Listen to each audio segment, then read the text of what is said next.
നല്ല പെട്ടയ്ക്കുന്ന നാടൻ വരാലാണ് കേട്ടോ. അതിൽ ഒരെണ്ണത്തിന് നല്ല ജീവനുണ്ട്. ഇതാ മറ്റൊരെണ്ണത്തിൽ വെള്ളം ഒഴിച്ചപ്പോഴത്തേക്കിന് അതിൽ ഒരെണ്ണം ഇങ്ങനെ അനങ്ങുന്നുണ്ട് കേട്ടോ. ഇത് വെട്ടിപ്പിടിച്ചതാണ് കേട്ടോ. ചൂണ്ടയിട്ട് പിടിച്ചതും വലയിട്ട് പിടിച്ചതും ഒന്നുമല്ല, ഇങ്ങനെ വെട്ടിപ്പിടിച്ചതാണ്. അപ്പം നമ്മുടെ പുതിയൊരു വീഡിയോയിലേക്ക് എല്ലാ കൂട്ടുകാർക്കും വീണ്ടും സ്വാഗതം. അപ്പം നമുക്ക് ഇന്നിതാ ഈ വരാല് മീനെ വെച്ച് നല്ലൊരു അടിപൊളി അച്ചാറിട്ടാലോ. അപ്പോൾ ദാ നമ്മുടെ വരാല് മീനൊക്കെ ക്ലീൻ ചെയ്യാൻ വേണ്ടിയിട്ട് നമ്മുടെ ശാമിക മോൾ അടുത്തതായി ഇരിപ്പുണ്ട് കേട്ടോ.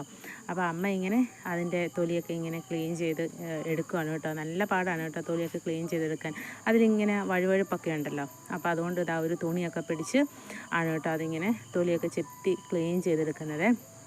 അപ്പോൾ ദാ രണ്ടെണ്ണത്തിൻ്റെ തൊലിയൊക്കെ ചെത്തി ക്ലീൻ ചെയ്തെടുത്തേ. പിന്നെ ദാ ഈ ഒരെണ്ണത്തിന് ജീവൻ ഉണ്ടായിരുന്നു കേട്ടോ. പിന്നെ അതിനെ കൊന്നിട്ട് അതിനെ നമ്മൾ ക്ലീനൊക്കെ ആക്കിയെടുത്തു കേട്ടോ. അപ്പം നമ്മുടെ വീഡിയോ കണ്ടിട്ട് നമ്മുടെ കൂട്ടുകാരെല്ലാവരും ഇഷ്ടപ്പെടുവാണെങ്കിൽ ലൈക്ക് ചെയ്യാനൊന്നും മറക്കരുത്. അപ്പോൾ ദാ നമ്മുടെ ശാമിക മോൾ അടുത്തിരുന്നതാ നമ്മുടെ കത്രിക കൊണ്ട് അതിൻ്റെ വാലൊക്കെ ഇങ്ങനെ കട്ട് ചെയ്തെടുക്കുവാണ്. മീൻ കണ്ടപ്പോഴത്തേക്കിന് അടുത്തുനിന്ന് പോകണില്ലായിരുന്നു കേട്ടോ. ഞാൻ മീൻ കട്ട് ചെയ്യാം എന്നൊക്കെ പറഞ്ഞേ. അങ്ങനെ മീനകത്തിരുന്ന് വിരകി ദേഹത്തെല്ലാം മീനിൻ്റെ ചെതമ്പലും നല്ല ബ്ലഡ് ഉണ്ടായിരുന്നു കേട്ടോ. നല്ല ഫ്രഷ് പിടിച്ചുകൊണ്ട് വന്ന മീനായതുകൊണ്ട് നല്ല ചോരയൊക്കെ ഉണ്ടായിരുന്നു.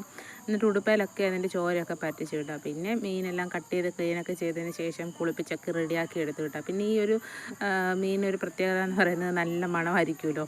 അപ്പം നമ്മുടെ ശാമികമോക്കും അതുപോലെ തന്നെയായിരുന്നു കേട്ടോ. മീനകത്തിരുന്ന് വിരകി കൊണ്ട് നല്ല മീനിൻ്റെ മണമൊക്കെ ആയിരുന്നേ.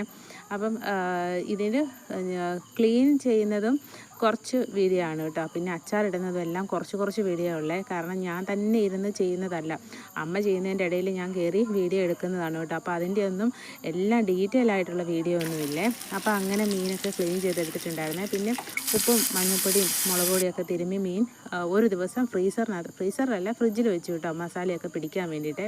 അങ്ങനെ മസാലയൊക്കെ പിടിച്ച് പിറ്റേ ദിവസം എന്താ മീനെടുത്ത് വറുത്തെടുക്കുകയാണ് കേട്ടോ. അപ്പോൾ ദാ ഇഞ്ചിയും വെളുത്തുള്ളിയൊക്കെ ചെറുതായി അരിഞ്ഞെടുത്തിട്ടുണ്ട് അച്ചാറിന് വേണ്ടിയിട്ട്. അപ്പോൾ നമ്മൾ മീൻ വറുത്ത എണ്ണയിലേക്ക് ഇതാ കടുകൊക്കെ ഇട്ട് കൊടുത്ത്, കടുകൊക്കെ പൊട്ടി കഴിഞ്ഞപ്പോഴത്തേക്ക് ഉലുവാക്കി ഇട്ട് കൊടുത്ത് നമ്മൾ അച്ചാർ റെഡിയാക്കി എടുക്കുവാണ്. അപ്പോൾ ഞാൻ തന്നെ വീഡിയോ എടുക്കുമായിരുന്നു. എല്ലാത്തിൻ്റെയും ഡീറ്റെയിൽ ആയിട്ടുള്ള വീഡിയോ ഇങ്ങനെ എടുക്കുമായിരുന്നേ. അമ്മ ഇങ്ങനെ വീഡിയോ എടുത്തുകൊണ്ടിരുന്ന സമയത്ത് ഞാൻ എനിക്ക് വീഡിയോ എടുക്കണം എന്നൊക്കെ പറഞ്ഞുകൊണ്ട് ഇടയ്ക്കിടയ്ക്ക് എനിക്ക് കിട്ടിയതാണ് കേട്ടോ കുറച്ചായിട്ടുള്ള ഭാഗങ്ങളെ. അല്ലായിരുന്നെങ്കിൽ നല്ലതായിട്ട് വീഡിയോ അങ്ങ് എടുക്കാമായിരുന്നേ. അപ്പോൾ കടുകും ഉലുവായൊക്കെ മൂത്ത് വന്നതിന് ശേഷം കുറച്ച് കുരുമുളക് ഇട്ട് കൊടുക്കുകയാണേ. അപ്പം സാധാരണ ഞാൻ ഈ അച്ചാർ ഇടുന്നതിനകത്ത് കുരുമുളക് ഇട്ട് ഞാൻ കണ്ടിട്ടില്ല കേട്ടോ. അപ്പോൾ ഞാൻ ചോദിച്ചത് എന്താ കുരുമുളക് ഇടുന്നതെന്ന് ചോദിച്ചപ്പം അച്ചാർ ഇങ്ങനെ കേടായി പോകാതിരിക്കാനാണ് കുരുമുളക് ഇടുന്നതെന്നൊക്കെ പറഞ്ഞേ. അപ്പം കുരുമുളകൊക്കെ ഇട്ടാൽ കുഴപ്പമൊന്നുമില്ല കേട്ടോ, നല്ല ടേസ്റ്റൊക്കെ തന്നെയാണ്. പിന്നെ ഇതാ വെളുത്തുള്ളിയും ഇഞ്ചിയൊക്കെ ഇട്ട് കൊടുത്തേ. പച്ചമുളക് ഇട്ടിട്ടില്ലായിരുന്നു കേട്ടോ. കാന്താരി മുളക് ഇടാനൊക്കെ വിചാരിച്ചിരുന്നിട്ട് പിന്നെ അത് പറിക്കാനൊക്കെ പോകണമായിരുന്നു. അപ്പോൾ അതുകൊണ്ട് കാന്താരി ഇട്ടില്ല, പച്ചമുളകും ഇട്ടില്ല കേട്ടോ. അത് ഇട്ടില്ലെങ്കിലും കുഴപ്പമൊന്നുമില്ല. ഇത് അച്ചാറിട്ടിട്ട് എനിക്ക് അങ്ങ് പോകുമ്പം കാർവാർക്ക് പോകുമ്പം കൊണ്ടുപോകാനാണ് കേട്ടോ. അപ്പോൾ അങ്ങനെ ദാ നമ്മുടെ ഇഞ്ചിയും വെളുത്തുള്ളിയൊക്കെ കുറച്ചൊന്ന് എണ്ണയിൽ കിടന്നൊന്ന് വഴണ്ട് വന്നപ്പോഴത്തേക്കിന് ഒരു ലേശം മഞ്ഞൾപ്പൊടി ഇട്ട് കൊടുക്കുകയാണേ. അപ്പോൾ മഞ്ഞൾപ്പൊടിയും കൂടെ ഇട്ട് കൊടുത്ത് ഒന്ന് നന്നായിട്ടൊന്ന് ഇളക്കി എടുക്കുകയാണേ. അപ്പം പിന്നെ ദാ കറിവേപ്പിലയും കൂടെ വീണ്ടും അങ്ങ് ഇട്ട് കൊടുക്കുകയാണ്. കുറച്ച് കറിവേപ്പിലയാണ് ഇട്ട് കൊടുത്തത്. പിന്നെ ഇതാ കുറച്ച് കായപ്പൊടിയും കൂടി ചേർത്ത് കൊടുക്കുകയാണ്. അപ്പം കായപ്പൊടിയും ചേർത്ത് കൊടുത്ത് പിന്നെ ഇതാ പാകത്തിനുള്ള മുളക് പൊടി കുറേ അങ്ങ് ഇട്ടിട്ടുണ്ട് കേട്ടോ. അപ്പം അച്ചാറിനൊക്കെ കുറച്ച് എരിവ് അധികം ആയാലും കുഴപ്പമൊന്നുമില്ല. എരിവും പുളിയും ഒക്കെ ഉണ്ടെങ്കിൽ നമ്മുടെ അച്ചാർ നല്ല ടേസ്റ്റ് ആവത്തുള്ളൂ. പിന്നെ ഇതാ മുളക് പൊടിയൊക്കെ ആവശ്യത്തിന് ഇട്ട് കൊടുത്ത് പിന്നെ കുറച്ച് വിനാഗിരി, പാകത്തിനുള്ള വിനാഗിരിയും കൂടെ ചേർത്ത് കൊടുക്കുകയാണ്. അപ്പോൾ വിനാഗിരിയൊക്കെ ഒഴിച്ച് നമ്മുടെ അച്ചാർ, നമ്മൾ വെള്ളമൊന്നും ചേർക്കത്തില്ലല്ലോ അച്ചാറിന്.